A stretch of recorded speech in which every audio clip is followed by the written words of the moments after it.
உழைப்பிற்கு வித்தான மகர ராசி அன்பர்களே.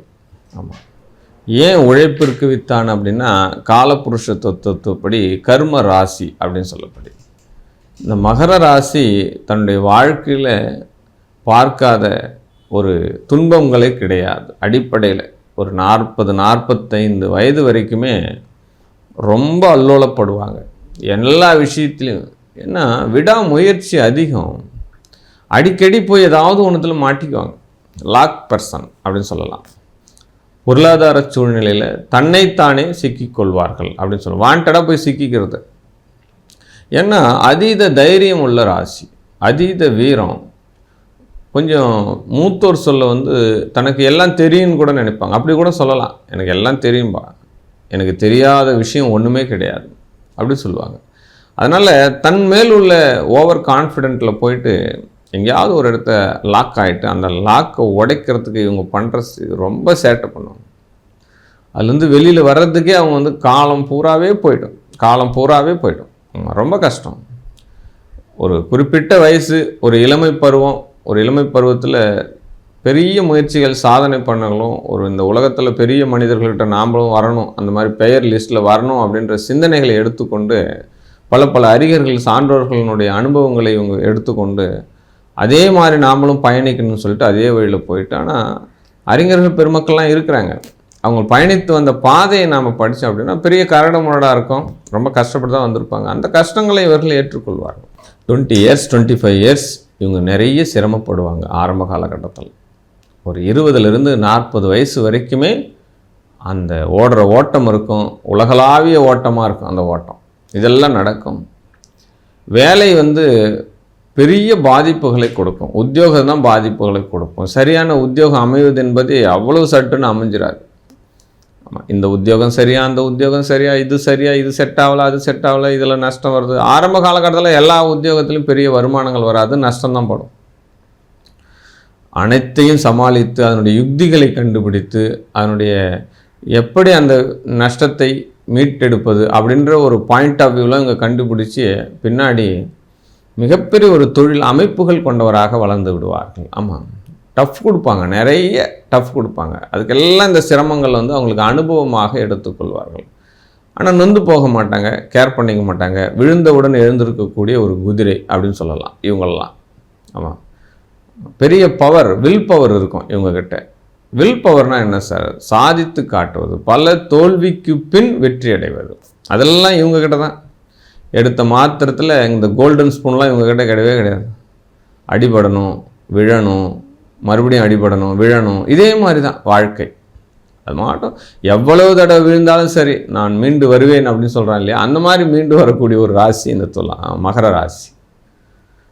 இங்கே மனைவி அழகானவளாக அமைந்து விடுவாள். ரொம்ப அழகாக இருப்பாள், ஹேண்ட்ஸமாக இருப்பாள், விட்டு கொடுக்க மாட்டா. ஆமாம், ரொம்ப ரொம்ப பொசிசிவாக இருப்பாள். அதே நேரத்தில் சந்தேக குணங்கள் அதிகமாக கொண்டவளாக இருப்பாள். ஆமாம், சந்தேக புத்தி நிறைய இருக்கும். அந்த சந்தேகம் என்பது வளர்ந்து விட்டால் அதுக்கு நோய் என்பது மருந்தே கிடையாது. அதுக்கு மட்டும் மனத்தீர்வுக்கு மருந்தே கிடையாது. குடும்பத்திலே மிகப்பெரிய ஒரு பிரச்சனைகள் உண்டு பண்ணிடும். ஆமாம், அதனால் அறிந்து புரிந்து நடந்து கொள்ள வேண்டும். தான் யார், தன்னுடைய கணவன் யார், தன்னுடைய மனைவி யார், அப்போ என்ன பண்ணுறாங்க, எதற்காக ஓடுறாங்க, எதற்காக இவ்வளோ நேரம் உழைக்கிறாங்க அப்படின்றதெல்லாம் அறிந்து புரிந்து நடந்து கொண்டீர்களானால் குடும்பம் ரொம்ப வசந்தமாக சென்றுவிடும்.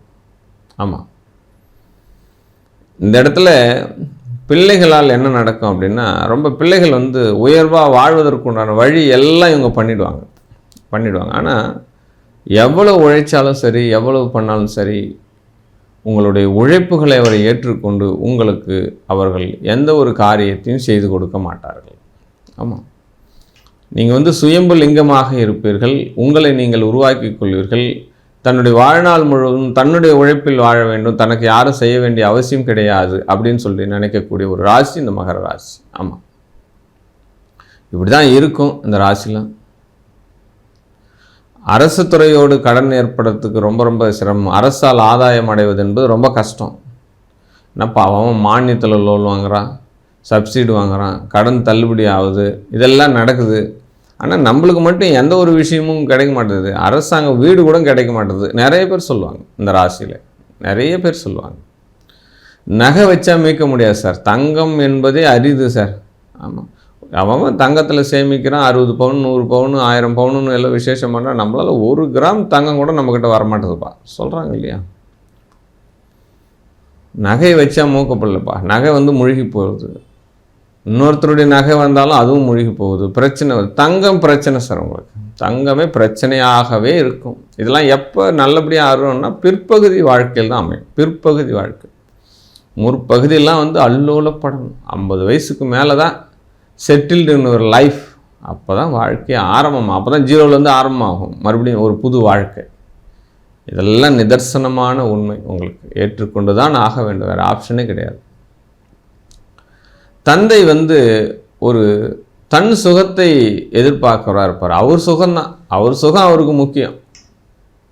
ஆமாம், பெருசாக உங்களுக்கு ஏன் பண்ணி வச்சுருக்க மாட்டார். சொத்து பத்துக்கெல்லாம் சேர்த்து வச்சுட்டு எல்லாத்தையும் செட்டில்டு வச்சுட்டு நீங்கள் ஜாலியாக வாழுங்க அப்படிலாம் சொல்லவே மாட்டாங்க.